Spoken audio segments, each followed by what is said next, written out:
le sujet d'aujourd'hui, c'est l'accès à l'Atlantique pour les pays de Sahel, à travers bien sûr le port de Dakhla. La question qui se pose aujourd'hui, est-ce qu'il est bénéfique pour les autres pays de la région? Je parle bien sûr de Sénégal, Bénin et les autres pays. Donc, je vais commencer par tracer la voie et l'accès au Maroc, et plus précisément au port de Dakhla, le nouveau port qui est au Maroc, qui a fait l'objet de beaucoup de critiques, qui a fait couler beaucoup d'encre dans les médias. Et vous voyez que déjà ici, les cercles que vous voyez ici sont relatifs à la densité de la population.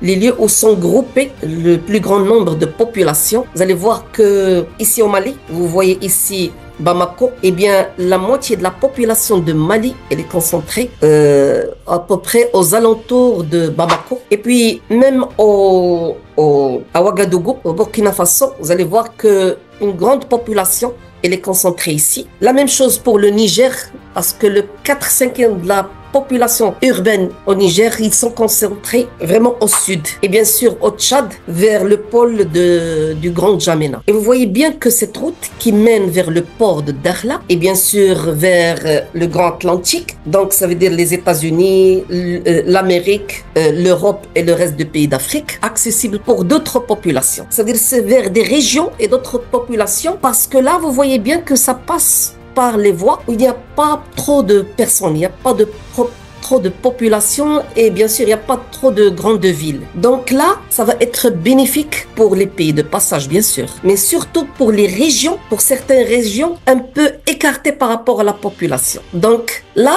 c'est déjà des postes de frontière entre le Maroc et la Mauritanie. Et donc, vous voyez, il y a autant de postes de frontière que de passage d'un pays à l'autre. Donc, ça va constituer de nouveaux postes de frontière. Et qui dit nouveaux postes, ça veut dire nouvelles recettes pour les États. Donc, déjà, vous voyez que les États vont bénéficier de ce passage et ça va permettre pour la douane et pour les postes de frontière d'avoir des ports secs, d'avoir des zones franches, et de développer la notion de logistique. Et tout ça, c'est dans l'intérêt de l'urbanisme, dans l'intérêt de l'industrialisation et dans un sens où on va créer de la valeur ajoutée.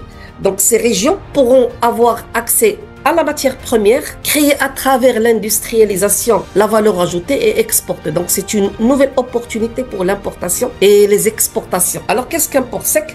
Tout simplement, le port sec est un terminal terrestre en liaison commerciale et logistique directe avec un port maritime. Il s'agit ici de parler du port de Dakhla qui est au Maroc. Alors ce type de port permettra d'éviter le blocage qui se situe dans le corridor de départ et d'arrivée des villes-ports titanesques et encombrées. Tout simplement, ce que j'essaie d'expliquer, c'est une opportunité pour tout le monde. Il y a de l'encombrement dans les anciennes voies et là, c'est une nouvelle source, c'est une opportunité. Elle va concurrencer les anciennes voies, mais elle va les compléter.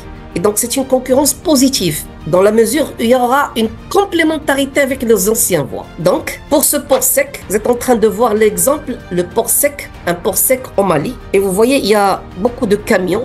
Ça veut dire que tout ça, ça va constituer un port de passage, de source de création de valeur ajoutée. Donc, les objectifs de tout ça, c'est quoi? C'est d'abord un nouveau circuit d'approvisionnement pour la population. Deuxièmement, il va constituer et mobiliser rapidement le stock de sécurité, que ce soit des produits stratégiques comme les hydrocarbures, produits alimentaires, les intrants et les sortants industriels et bien sûr les autres produits. Mais encore plus, elle va contribuer à la lutte contre les fraudes fiscales à travers le mode de gestion des magasins et aires de dédouanement. Donc, puisqu'il y aura la douane, la douane va faire de son mieux pour protéger la population, pour protéger ses recettes contre les fraudes fiscales. Donc tout ça, c'est très bénéfique pour la région. Et bien, le plus important, c'est qu'il y aura des coûts qui seront réduits. Bien sûr, la durée, elle sera réduite. On va régulariser les accélérations de circuits des importations et des exportations. Et bien sûr, on va maîtriser le volume des échanges. Donc vous voyez, volume, temps, coût et constitution de nouveaux stocks pour la population, pour les entreprises. Donc,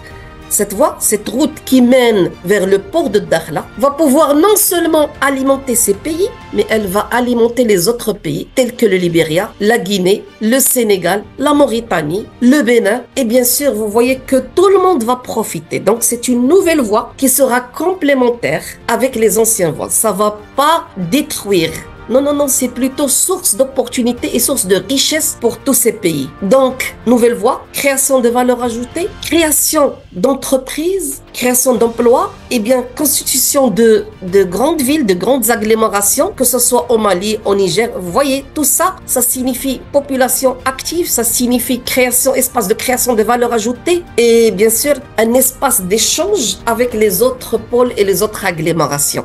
Donc c'est de la valeur ajoutée intéressante pour la population de la région, pour les autres populations, et c'est dans l'intérêt de l'échange interafricain. On a besoin d'échanges interafricains. Et pourquoi pas, c'est à travers cette voie, on va réfléchir par la suite à la constitution ou l'intégration des différents pays dans une chaîne de valeur africaine. Donc il faut, dès maintenant, on va réfléchir à la création de chaînes de valeur africaines. Pourquoi pas? On a les compétences, on a les capacités, il faut juste avoir la volonté. On peut réussir, on peut se développer si on travaille ensemble. Ça, c'est une nouvelle opportunité pour tout le monde pour qu'il l'exploite. Voilà, c'était une vidéo un peu rapide. Merci à tout le monde et au revoir.